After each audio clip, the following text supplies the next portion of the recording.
अब आज की सबसे बड़ी खबर जिसका इंतजार आप सबको होगा, क्योंकि अब हम आपको महाराष्ट्र के एक ऐसे गांव में लेकर चलेंगे जिसे आईएसआईएस यानी इस्लामिक स्टेट के आतंकवादियों ने अल शाम घोषित कर दिया है, और जहां रहने वाले सभी लोग भारत के कानून का पालन नहीं करते, बल्कि इस गांव में शरीयत कानून का पालन होता है। और आईएसआईएस के लिए भारत का यह गांव एक लिबरेटेड जोन था, यानी एक आजाद क्षेत्र था। लिबरेटेड जोन का मतलब उस क्षेत्र से है जो भारत से आजाद होकर इस्लामिक स्टेट का हिस्सा बन गया है, और जिसे कट्टरपंथी अल शाम यानी ग्रेटर सीरिया का एक आजाद क्षेत्र मानते थे। ये जो जगह आप देख रहे हैं, आपको लगेगा तो ऐसा ही कि भारत का कोई हिस्सा है, भारत का कोई महाराष्ट्र का एक कोई छोटा गांव है, लेकिन असल में ये आतंकवादी इसे ग्रेटर सीरिया का आजाद क्षेत्र मानते थे। सोचिए कितनी खतरनाक बात है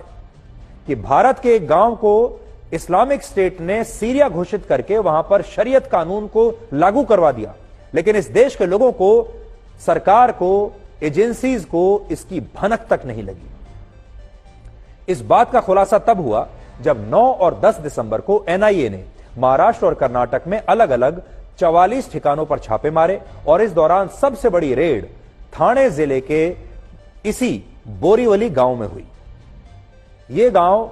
पड़घा नाम के एक क्षेत्र में आता है, जहां से एनआईए ने इस्लामिक स्टेट से जुड़े कुल 15 संदिग्धों को गिरफ्तार किया, लेकिन अब यह पता चला कि ये सारे आतंकवादी इस्लामिक स्टेट के महाराष्ट्र मॉड्यूल से जुड़े हुए थे, और इन आतंकवादियों ने ठाणे जिले के इस गांव को आजाद क्षेत्र घोषित करके वहां शरीयत कानून को लागू कर दिया था। और इस गांव में आईएसआईएस के लिए बड़े पैमाने पर युवाओं की भर्ती की जा रही थी। सोचिए, भारत देश में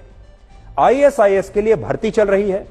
भारत देश में आईएसआईएस के आतंकवादियों ने पूरे गांव पर कब्जा कर रखा है, उस पर भारत का संविधान नहीं चलता, भारत की पुलिस नहीं जा सकती, भारत का मीडिया नहीं जा सकता, और वहां शरीयत कानून चलता है। जांच में यह भी पता चला कि सारे आतंकवादी देश भर में 400 से ज्यादा स्थानों पर ड्रोन से आतंकवादी हमले करने की योजना बना रहे थे। तो सोचिए, लगभग वैसे ही हमले जैसे हमास ने कुछ दिन पहले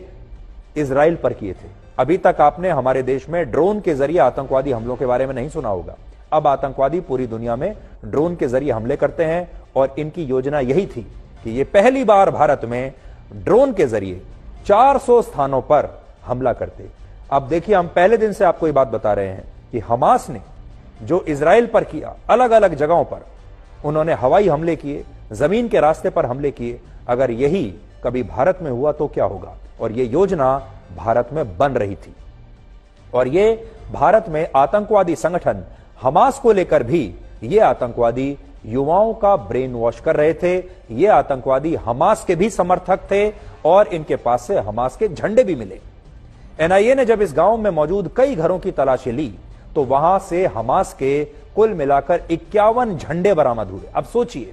भारत में महाराष्ट्र के एक गांव में जो मुंबई से 50 किलोमीटर दूर है, वहां हमास के झंडे क्या कर रहे हैं। और इस दौरान यह भी पता चला कि इस गांव में हमास के आतंकवादियों को एक हीरो की तरह माना जाता है। सोचिए, अब तक तो हम यही कहते थे, यही सुनते थे कि भारत में इस्लामिक स्टेट के, आईएसआईएस के फुटप्रिंट्स नहीं है, हमारा देश आईएसआईएस से सुरक्षित है। लेकिन इस खबर ने जांच एजेंसियों को भी हैरान कर दिया है, और अब आप समझ सकते हैं कि आईएसआईएस के आतंकवादियों के कदम भारत में पड़ चुके हैं। एनआईए के मुताबिक आईएसआईएस के इस महाराष्ट्र मॉड्यूल का मास्टरमाइंड वही साकिब नाचन है, जिसे वर्ष 2002 और 3 में मुंबई में हुए बम धमाकों के लिए 10 साल जेल की सजा हुई थी, और जो एक जमाने में आतंकवादी संगठन सिमी का सचिव रह चुका है। सोचिए, ये सिमी का सचिव था और एक बड़ा आतंकवादी है, और वर्ष 2017 में ही ये जेल की सजा काटकर बाहर आया था। इससे आपको क्या पता चलता है कि ये जो लोग हैं, इस प्रकार के,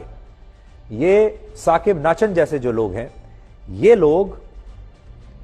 इन्हें कितने भी वर्ष तक आप जेल में रख लीजिए, ये कभी सुधरेंगे नहीं। कितनी भी लंबी सजा आप जेल में इन्हें दे दीजिए, जब ये जेल से बाहर निकलेंगे, वापस आकर आतंकवाद शुरू करेंगे, दोबारा से भारत के टुकड़े टुकड़े करने की कोशिश करेंगे। आपको जानकर हैरानी होगी कि इस आतंकवादी ने आईएसआईएस को खुश करने के लिए पहले महाराष्ट्र के पूरे गांव को ग्रेटर सीरिया का आजाद क्षेत्र घोषित किया, और इसके बाद यह देश भर से एक खास धर्म के युवाओं को इस गांव में आकर रहने के लिए उनका ब्रेन वॉश करता था कि आप यहां आ जाइए, और युवाओं से कहता था कि अगर ये युवा भारत के कानून की बजाय शरीयत कानून की छत्र छाया में जीना चाहते हैं तो उन्हें इस गांव में आकर रहना चाहिए, क्योंकि ये गांव अब भारत की नहीं बल्कि इस्लामिक स्टेट का हिस्सा है।